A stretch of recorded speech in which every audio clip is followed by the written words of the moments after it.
21শে জুলাইয়ের আগে কালীঘাট তৃণমূলে বড়সড় ধাক্কা। কালীঘাট তৃণমূলে এবার ভাঙন। মদন মিত্র তিনি এবার কালীঘাট তৃণমূলের সমস্ত পদ থেকে ইস্তফা দিলেন। আজ বিধানসভায় পৌঁছে গিয়েছেন মদন মিত্র। একেবারে বিরোধী দলনেতা ঋতব্রত বন্দ্যোপাধ্যায়, সন্দীপন সাহা, আখরুজ্জামানদের হাত ধরলেন মদন মিত্র। ঠিক আছে, একটা লং ছবি না, একটা ছবি নড়ে সবাই পিছিয়ে এসো, সবাই পিছিয়ে এসো, সবাই পিছিয়ে এসো, সবাই পিছিয়ে এসো, সবাই পিছিয়ে এসো। হাত তোলো, হাত তোলো। বলুন না, এটা কিসের ইঙ্গিত? আরেকবার। বদলের ইঙ্গিত। নতুন করে বদল আসছে, ঝড় উঠেছে বাউল বাতাস। এই ঝড় তুফানে পরিণত হবে। আমরা চলি সমুখ পানে, কে আমাদের বাঁধবে?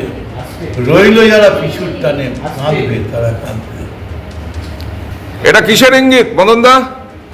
আগামীর ইঙ্গিত, হ্যাঁ, বদলের ইঙ্গিত, ঝড়ের ইঙ্গিত। হ্যাঁ, ঝড় উঠেছে বাউল বাতাস, হ্যাঁ। আজকে হলো সাথী। ঠিক আছে, একটা লং ছবি না, একটা ছবি নড়ে পিছিয়ে এসো, সবাই পিছিয়ে এসো, সবাই পিছিয়ে এসো। মদন মিত্র মমতা বন্দ্যোপাধ্যায়ের কয়েক দশকের ছায়া সঙ্গী মদন মিত্র এবার কালীঘাট তৃণমূল ছাড়লেন। কালীঘাট তৃণমূলে আরো ভাঙন সামনে। 21শে জুলাই, তার আগে মদন মিত্র কালীঘাট তৃণমূলের সমস্ত পদ থেকে ইস্তফা দিলেন।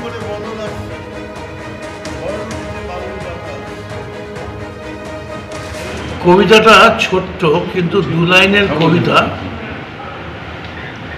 জীবন মরণ সাঁকোর সামনে, জীবন মরণ সাঁকোর সামনে, বয়স এখন দাঁড়িয়ে।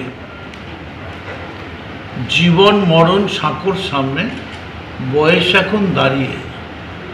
এখন তোমায় বুঝতে হবে কি হবে আর কি হবে না, কোন সাঁকোটা পারা পারে, কোন সাঁকোটা পার হবে না।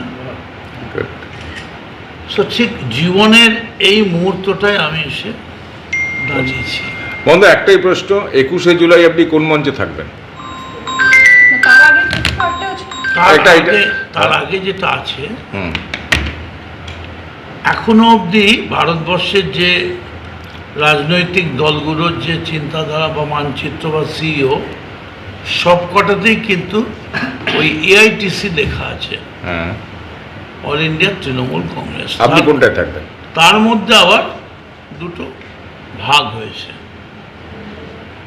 আমি মমতা বন্দ্যোপাধ্যায়ের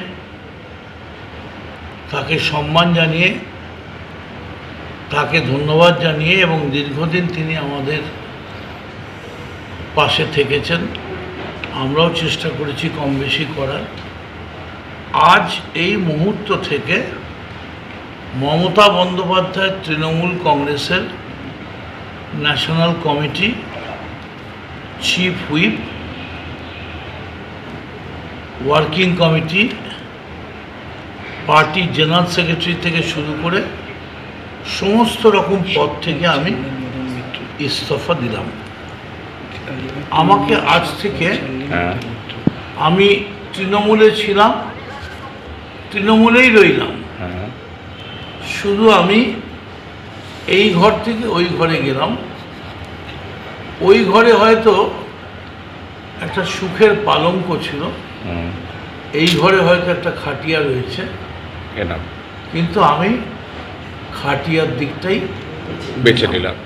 একে একে এর আগে মমতা বন্দ্যোপাধ্যায়ের হাত ছেড়েছেন ফিরহাদ হাকিম, জ্যোতিপ্রিয় মল্লিক, অরূপ বিশ্বাস থেকে চন্দ্রিমা ভট্টাচার্যরা। আর এবার মদন মিত্র কালীঘাট তৃণমূলের সমস্ত পদ থেকে সরে দাঁড়ালেন মদন মিত্র। কথা বলবো, আশাবুল হোসেন রয়েছেন আমাদের সঙ্গে টেলিফোন লাইনে। আশাবুল, কি কারণে মদন মিত্রর এই দল বদল, কি জানালেন তিনি? দেখো, মদন মিত্র তিনি আকারে ইঙ্গিতে, পরিষ্কার আকারে ইঙ্গিতে তিনি নিশানা করছেন অভিষেক বন্দ্যোপাধ্যায়কে।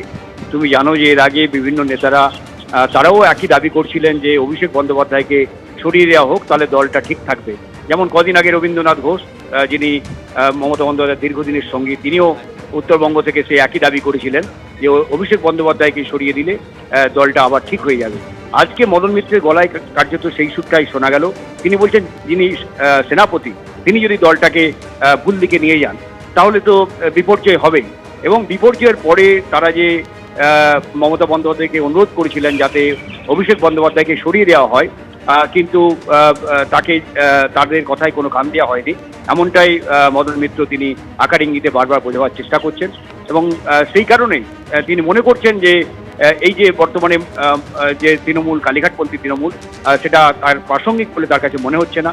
এবং তিনি মনে করছেন যে ঋতব্রত বন্দ্যোপাধ্যায়ের নেতৃত্বে যে তৃণমূল সেটা প্রাসঙ্গিক, এবং সেই কারণেই তিনি আজকে মমতা বন্দ্যোপাধ্যায় তাকে যে পদ দিয়েছিলেন সমস্ত পদ থেকে তিনি অব্যাহতি চেয়ে নিয়েছেন, এবং তিনি আজকে আনুষ্ঠানিকভাবে ঋতব্রত শিবিরে যোগ দিলেন। এবং এই মদন মিত্রের মতো নেতা মমতা বন্দ্যোপাধ্যায়ের শিবির ছেড়ে ঋতব্রত শিবিরে যোগদান অবশ্যই মমতা বন্দ্যোপাধ্যায়ের কাছে একটা বড় ধাক্কা।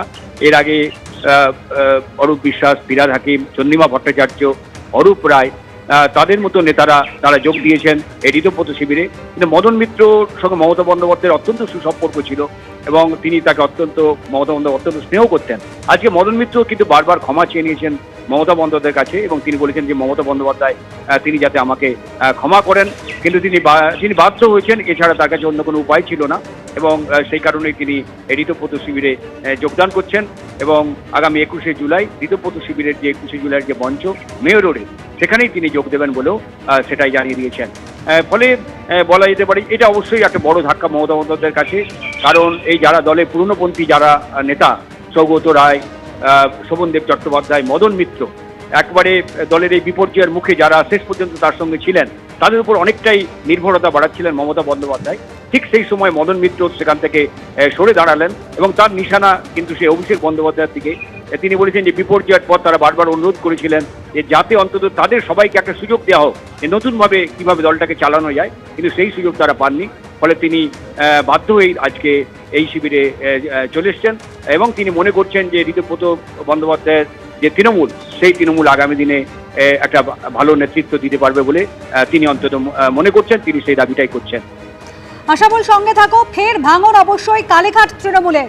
এবার কালীঘাট তৃণমূল ছাড়লেন মমতা বন্দ্যোপাধ্যায়ের আস্থাভাজন বলে পরিচিত মদন মিত্র। কালীঘাট তৃণমূলের সমস্ত পদ থেকে ইস্তফা দেওয়ার কথা জানিয়েছেন মদন মিত্র। তিনি বলছেন তিনি এখন আর তৃণমূলে এমএলএ নন, বাংলার এমএলএ।